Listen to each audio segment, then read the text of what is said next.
আমরা কতটুকু অলস হইলে রাস্তার মাঝে গাড়ি দই দেখুকা। আমরা বর্তমানে যে রাস্তাত আছি এই রাস্তার নাম হইল গাজীপুর হানুদ্দিন রোড।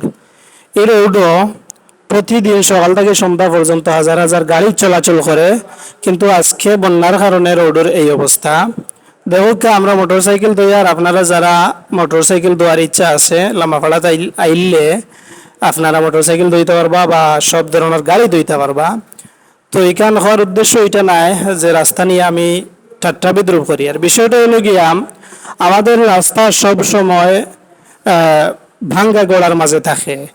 এখন হইল গিয়া বিগত প্রায় 6-7 বছর থেকে এই রাস্তাটার কোনো সংস্কার হয়েছে না। যেহেতু মন্ত্রী সাহেবের সংসদ উত্থাপন করছেন কথাটা, শুধু শুধু আমরা এটাই দাবি করবো, আমরা গাজীপুর হানুদ্দিন রোডটা অল্প সময়ের ভিতরে সংসদ বিল পাশ হইয়া সংস্কার কাজ করিয়া দেওয়ার লাগি অনুরোধ থাকবো।